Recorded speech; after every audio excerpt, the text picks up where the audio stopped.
"She's fading," my daughter-in-law said, loud enough for me to hear from the hallway. "We just need to wait her out." I stood perfectly still beside the staircase, my hand resting on the polished oak railing my husband installed 28 years ago, and I didn't make a sound. I didn't clear my throat. I didn't shuffle my feet. I didn't announce my presence the way polite people are expected to do when they accidentally overhear something not meant for them, because the truth was, it was meant for me. They simply believed I was too slow, too sentimental, too old to understand it. I heard Daniel sigh, the same impatient sigh he used to make when he was 15 and thought I didn't understand the world he was growing into. And then Vanessa's voice again, smooth and practical, discussing timelines and transition plans, as if she were organizing a pantry instead of restructuring my life. I had baked blueberry pie that afternoon, from scratch, the way my late husband Thomas liked it, and the smell of sugar and butter still lingered in the kitchen while they sat at my dining table discussing my future square footage as though I had already vacated it. The house is 2,400 square feet, colonial style, 4 bedrooms, 3 baths, every inch paid off, every mortgage statement filed in neat manila folders that only I know how to read without blinking. They forget that before Daniel was born, before Vanessa ever stepped through this doorway in her pressed linen dresses and polite smiles, I managed payroll for Thomas's construction company for nearly 3 decades. I negotiated contracts, reviewed bank statements, caught discrepancies down to the penny. I may move slower now. I may take an extra minute to climb the stairs, but my mind is not a dusty attic. I listened as Vanessa mentioned assisted living communities with great amenities and activities for seniors, her tone coded in that careful kindness people use when they are disguising convenience as compassion, and Daniel didn't interrupt her, didn't defend me, didn't say Mom would never want that. He simply asked about market timing and whether spring would be better for listing the property. Listing the property. I let the words settle, heavy and deliberate, and something inside me shifted, not a crack, not a break, but an alignment, like a lens focusing. They believed my silence over the past year, my grief after Thomas's passing, my decision to let Daniel handle a few errands and documents, meant surrender. They mistook mourning for weakness. I stepped into the kitchen then, carrying the pie, smiling the same small smile I have worn to church potlucks and school board meetings and neighborhood fundraisers for 40 years, and Vanessa looked up with that quick flash of surprise that vanishes almost instantly, replaced by warmth rehearsed enough to pass inspection. "You shouldn't be on your feet too long," she said gently, as if I were fragile glass, and I nodded, placing the pie at the center of the table that still legally belongs to me. I watched them carefully as they ate, noticed how Daniel avoided looking directly at me when Vanessa casually mentioned meeting with a realtor just to explore options, noticed how she folded her napkin twice before speaking, a habit she has when she believes she is in control of a conversation. I asked a simple question. About property taxes, about capital gains, about transfer structures, and for half a second, just half, her composure thinned. She hadn't expected specifics. She hadn't expected me to understand the mechanics of ownership. I let the moment pass without pressing it. I have learned that pressure applied too early warns the other party. Instead, I washed the dishes slowly that night, dried my hands, and retrieved a small spiral notebook from the drawer beside my bed, the one I used to keep grocery lists in. On the first clean page, I wrote today's date in careful blue ink. Then beneath it I wrote exactly what I had heard, word for word. I didn't cry. I didn't rage. I didn't confront. I wrote. Because when people underestimate you, they speak freely. And when they speak freely, they reveal plans. And I have always known that information, gathered quietly and held patiently, is far more powerful than any outburst ever could be. I did not sleep much that night, not because of what they had said, but because of what they believed. I lay in the king-sized bed Thomas and I had shared for 42 years, staring at the ceiling fan turning in slow, steady circles, and I replayed every word with the clarity of someone who has learned that memory is evidence. At 6:30 in the morning I rose as I always do, slipped on my robe, and walked down the hallway that still carries faint scratches from when Daniel used to race toy trucks along the baseboards, and I brewed my coffee in the old stainless steel percolator instead of the new machine Vanessa bought last Christmas, because routine steadies the mind. The kitchen felt different now, not hostile, not yet, but rearranged in small ways that most people would dismiss as ordinary. The drawer where I kept utility bills had been shifted, the file box under the sideboard was turned slightly toward the wall, and the spare house key that hung behind the framed recipe card was missing. I did not panic. I opened cabinets slowly, observed the new labels Vanessa had added in tidy block letters, noticed how my financial binder was no longer in the exact position I had left it 2 days ago. I carried my coffee to the sunroom and sat in the wicker chair Thomas bought from a roadside antique shop for $80 20 years ago, and I allowed myself to think clearly. Grief had made me quiet, yes, but it had not erased my instincts. For months I had let Daniel handle certain tasks, a bank visit here, a property tax payment there, because he insisted it was easier for me, and because I wanted to believe that a son stepping in meant love rather than strategy. Now I reconsidered those moments carefully. I walked back inside, retrieved the spare key to the filing cabinet from the small porcelain dish on my dresser, and opened the bottom drawer where I keep copies of statements that I do not share. Everything appeared intact at first glance, but the tabs were slightly out of order, March placed behind May. A small mistake that told me someone had been searching without understanding what they were looking at. I checked the joint checking account Daniel had persuaded me to open for convenience, and I noticed 2 scheduled appointments noted in the online portal. One labeled consultation, one labeled assessment, both tied to a local senior living community about 12 miles from here. I did not recognize the phone number, but I wrote it down in my spiral notebook. I then logged into the separate account Thomas and I established years ago, the one Daniel does not know about, and I verified the balances with calm precision. Numbers do not lie, but people often do. By mid-morning, Vanessa entered the kitchen wearing her soft gray sweater and asked if I had slept well, her voice coated in concern that felt practiced. I told her I had, and I asked casually whether she needed anything from the grocery store, as though my world had not shifted by several degrees. She smiled, relieved perhaps, and mentioned that Daniel would be meeting a financial advisor later in the week to make sure everything is streamlined. And she said it with the tone of someone organizing a family vacation. I nodded and wiped the counter slowly, noticing how she watched my movements as though measuring my awareness. I have learned that when people believe you are fragile, they grow careless. I asked which advisor Daniel was seeing, and she hesitated just long enough for me to understand that transparency was not part of their plan. She answered vaguely, and I thanked her, then returned to the sunroom with my notebook. I wrote down the name of the senior living facility, the scheduled appointments, the reordered files, the missing key, the new advisor. I underlined each item once. I did not need to raise my voice. I did not need to accuse. Information gathered quietly becomes structure, and structure becomes leverage. Outside, the maple trees along our driveway were beginning to turn gold, leaves drifting down in measured spirals. And I realized something important as I watched them settle across the lawn that Thomas and I landscaped by hand. Seasons change without asking permission, but ownership does not transfer simply because someone is impatient.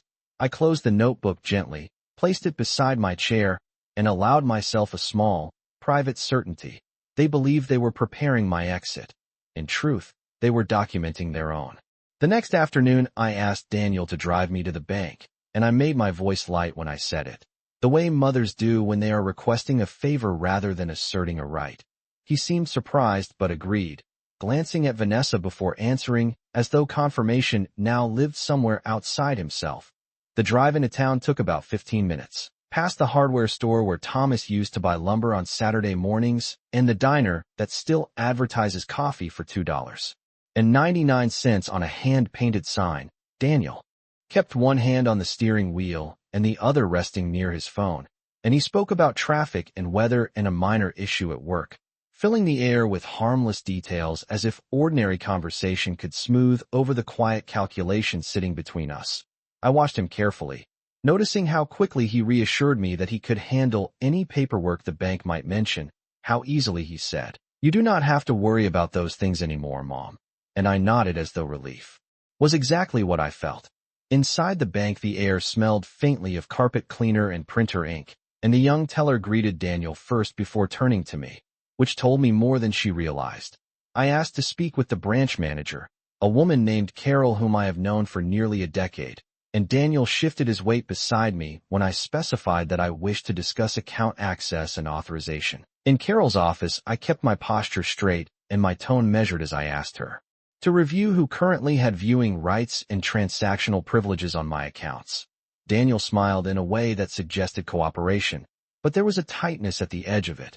Carol pulled up the records, and there it was, a recently added digital authorization expanding Daniel's access beyond what I had originally approved, dated 3 weeks ago, signed electronically. I looked at the signature on the screen and recognized my name rendered in a version of my handwriting that was close, but not exact. The loops too narrow, the pressure too even.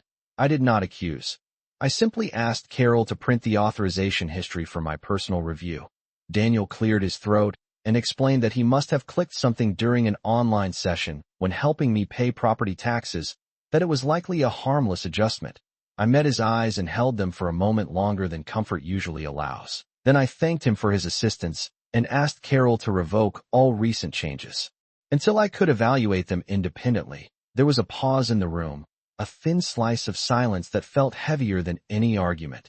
Daniel began to speak, then stopped when Carol confirmed that the restrictions had been reinstated per my request. On the drive home, he was quieter, and he reminded me that he was only trying to simplify things for me, that managing finances can become overwhelming at my age.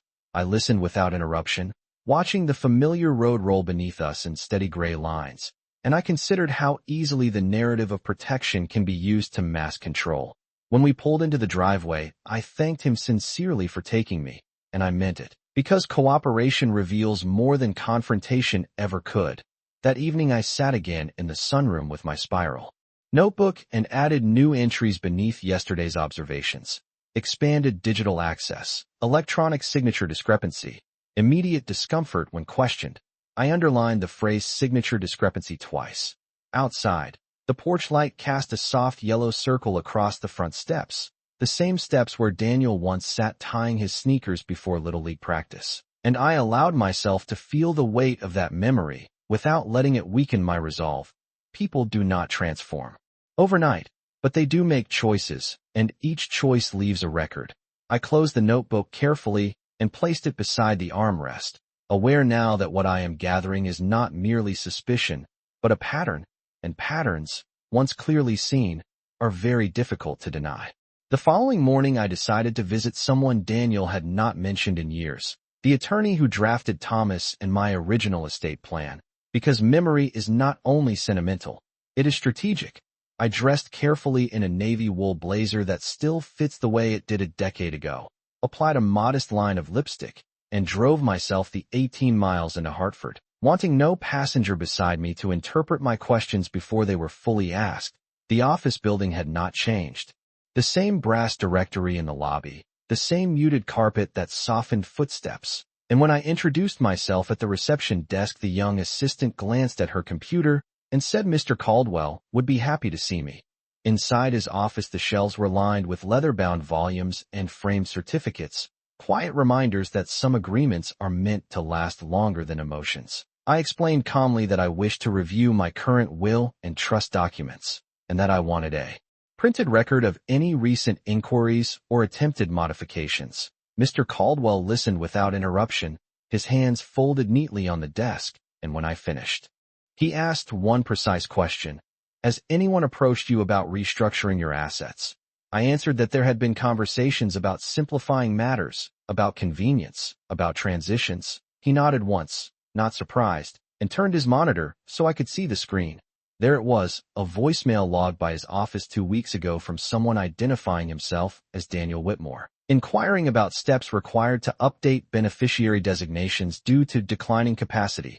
I felt no outward reaction, no sharp intake of breath, only a steady cooling inside my chest.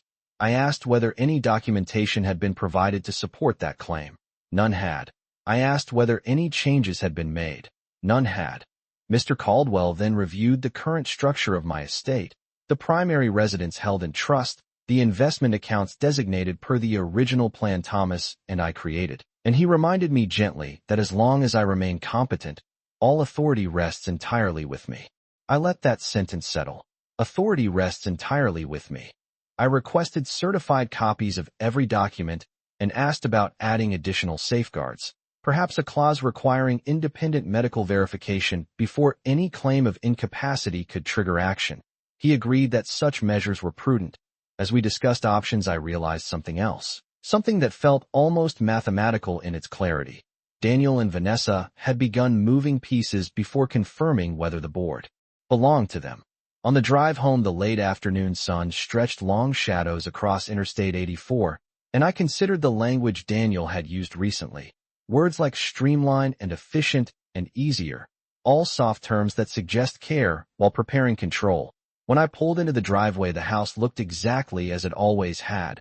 White siding, dark shutters, the maple trees now shedding more leaves across the lawn. And yet I understood that stability is not proven by appearance. Inside, Vanessa stood at the kitchen counter reviewing something on her tablet, and she glanced up with that same polished warmth. I told her I had taken a drive to clear my head, which was true, and I watched her measure my tone for clues. Daniel arrived home an hour later, setting his briefcase down with deliberate normalcy, and he asked how my day had been. I answered that it had been productive. I did not elaborate. Later that evening, seated once more in the sunroom, I opened my spiral notebook and added new entries beneath the others. Attorney voicemail inquiry, reference to declining capacity, no authorization granted. I underlined the phrase declining capacity and drew a single straight line beside it, not out of anger, but out of recognition. Patterns were forming now, not imagined, not exaggerated, but documented. They had begun to prepare a narrative in which I was no longer fully present. What they did not understand is that clarity does not announce itself loudly. Sometimes it arrives quietly, sits beside you in a wicker chair, and waits for you to recognize that you still hold every key. 2 days later, I did something Daniel and Vanessa would consider unnecessary, which is usually the first sign that it is essential.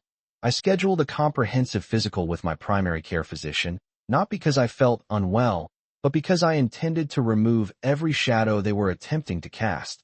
The appointment was set for 9:30 in the morning at the clinic 5 miles from my home, and I arrived 10 minutes early, carrying a leather folder with my identification, insurance card, and a notepad. The waiting room television played a morning news segment at low volume, while other patients scrolled through their phones, and I sat upright, aware that documentation can silence speculation faster than argument ever will. During the examination, I answered every cognitive question with steady clarity, recalled dates, performed memory sequences, discussed medications, and reviewed my health history in precise detail. My blood pressure was slightly elevated, which is not unusual, at 72, but everything else was stable, heart rhythm normal, reflexes responsive, no indication of impairment. When the nurse asked whether I felt safe at home, I met her eyes and said yes, because safety is not the same as trust. Before leaving, I requested a complete printed summary of my visit, including cognitive assessment results, and a signed statement affirming my capacity to manage personal and financial decisions independently. The receptionist blinked at the specificity of my request, then complied. I placed the documents neatly inside my folder and drove home along Maple Ridge Road, watching school buses stop and children step off with backpacks slung over one shoulder, reminded that the world continues in predictable rhythms even when households begin to shift. That afternoon, Vanessa was on the phone in the kitchen, speaking in a hushed but urgent tone, and I caught only fragments as I passed. Words like evaluation and timeline and next steps. She lowered her voice further when she saw me, smiling as though conversation had always been about something entirely different. I responded with equal composure and asked whether she would like tea.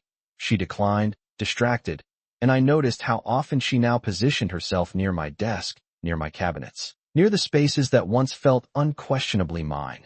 Later, Daniel approached me in the living room and suggested gently that perhaps it would be wise to consider a professional assessment, just to reassure everyone, he said, as if reassurance were a communal need rather than a strategic tool. I listened without interruption, then reached beside my chair and handed him the clinic summary. He scanned the first page, his expression tightening almost imperceptibly as he read the physician's statement confirming full cognitive capacity and independent functional status. I Told him I appreciated his concern and that I had already taken steps to ensure clarity. He folded the papers carefully and returned them to me, saying he was glad to hear it, though his tone carried something closer to recalibration than relief. That evening, seated once again in the sunroom, I opened my spiral notebook and added another line beneath the others. Comprehensive medical evaluation completed. Cognitive status confirmed. Documentation secured. I drew a small check mark beside it. Outside, the wind moved through the thinning branches, scattering leaves across the lawn Thomas and I once raked together every autumn, and I felt an unexpected steadiness settle over me. They were building a case constructed on assumption. I was building one constructed on proof, and proof, when assembled carefully, does not shout. It waits, organized and patient, until the moment it is required. By the end of that week the house felt quieter, not because there was less movement, but because conversations had grown more careful. Daniel no longer mentioned assessments, and Vanessa no longer used the word transition. Yet I could sense a recalculation taking place behind their polite expressions. On Saturday evening Vanessa suggested we all sit down after dinner to discuss future planning. Her tone measured, almost rehearsed, and I agreed without hesitation. I prepared roasted chicken, green beans, and mashed potatoes, setting the table with the cream-colored plates Thomas and I received as a wedding gift in 1978, because continuity unsettles people who are trying to rewrite a story. During the meal, they spoke lightly about real estate trends in our county, about how properties similar to mine were selling within 30 days, about how buyers were eager for well-maintained homes with large yards. I listened, cutting my food slowly, observing how often Daniel glanced at Vanessa before adding his thoughts. When the plates were cleared, Vanessa folded her napkin and leaned forward, slightly, her posture conveying gentle authority. She said they had been researching options that would simplify responsibilities for everyone, that a smaller place with community amenities might reduce my stress. I asked her to clarify which responsibilities she believed were burdensome. She smiled, perhaps expecting resistance, but I kept my voice even, almost curious. Daniel then mentioned that managing investments, property maintenance, and paperwork can become overwhelming at a certain stage of life, and he assured me that they only wanted what was best. I let a brief silence stretch across the table before responding. I told them I appreciated their concern and that I had already taken steps to review my estate documents, my banking authorizations, and my health evaluations. The air shifted slightly. Vanessa's smile thinned. Daniel straightened in his chair. I continued calmly, explaining that I had met with my attorney, confirmed my financial structures, and secured updated documentation affirming my full capacity. I did not accuse them of anything. I simply stated facts. Vanessa asked why I felt the need to involve an attorney, and I answered that clarity prevents confusion. Daniel's jaw tightened almost imperceptibly as he asked whether I thought they were attempting something inappropriate. I met his eyes steadily and said that I believed in preparation. Another silence followed, heavier now. I then added that any future discussions regarding my residence, my accounts, or my medical status would include my attorney and require written communication. Vanessa shifted in her seat, the confidence she had worn earlier now replaced with a careful neutrality. Daniel nodded slowly, saying he understood, though his tone suggested that understanding had not been part of his expectation.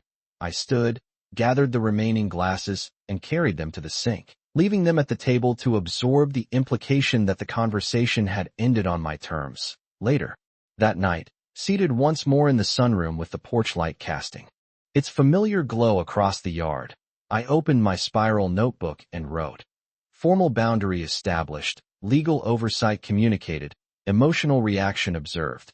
I drew a straight line beneath the entry and closed the notebook gently.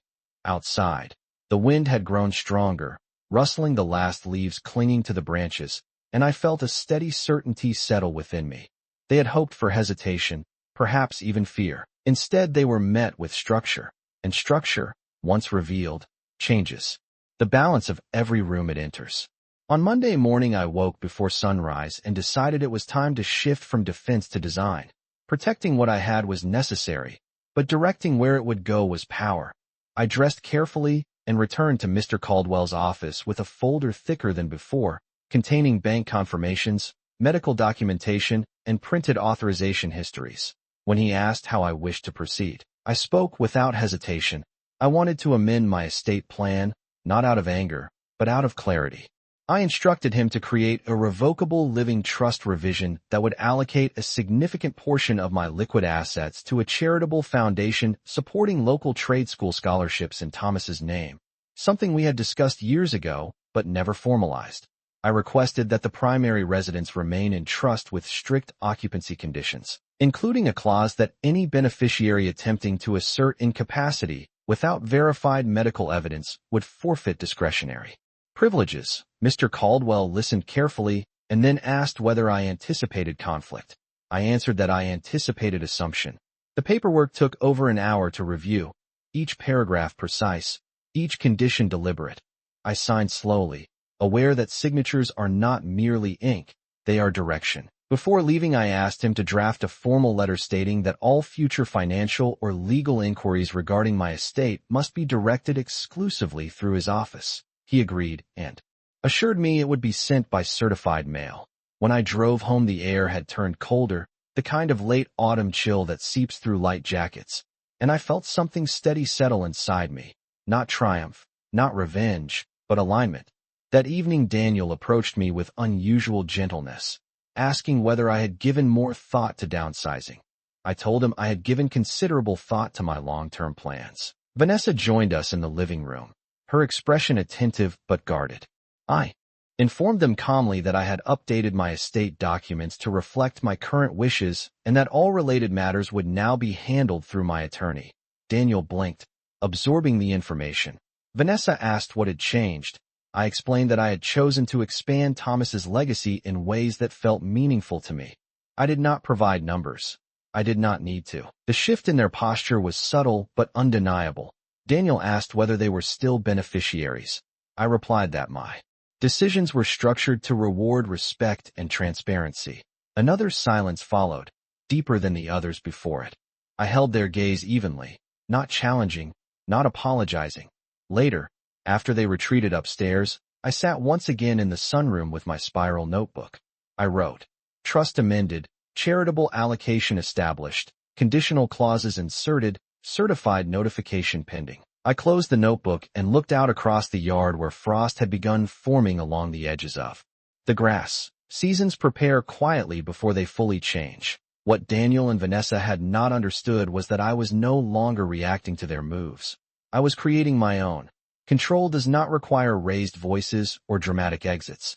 Sometimes it is simply a matter of deciding where the future will point and then signing your name beneath it with steady hands. The certified letters arrived 3 days later, delivered just before noon, and I watched from the front window as the postal carrier placed them carefully inside the mailbox. I waited a full hour before retrieving them, not out of hesitation, but out of discipline. Inside were copies of the confirmations from Mr. Caldwell's office, formal notices that all inquiries regarding my estate were to be directed exclusively through legal counsel. I placed one copy in my filing cabinet and left the second on the hall table where Daniel would see it when he returned from work. That evening, the atmosphere shifted the moment he stepped inside. He spotted the envelope immediately, recognized the return address, and his shoulders stiffened before he even removed his coat. Vanessa emerged from the kitchen, drying her hands on a dish towel, her eyes scanning his expression before settling on the document. Neither of them spoke at first. Silence, I have learned, invites honesty faster than accusation. Daniel finally asked why an attorney was sending certified correspondence to his own home. I told him calmly that clarity protects everyone involved. He unfolded the letter and read it slowly, his jaw tightening as he reached the paragraph stating that any attempt to modify, transfer, or evaluate my assets without my direct written authorization would be considered unauthorized interference. Vanessa stepped closer, reading over his shoulder, her composure carefully arranged. She said this felt extreme. I replied that structure often feels extreme to those who prefer flexibility. Daniel's voice rose slightly, not in anger, but in frustration, as he insisted that they were only trying to help. I met his gaze steadily and said that help does not require secrecy. The room grew still again. Vanessa asked whether I truly believed they would act against my interests. I answered that belief was irrelevant. Documentation was not.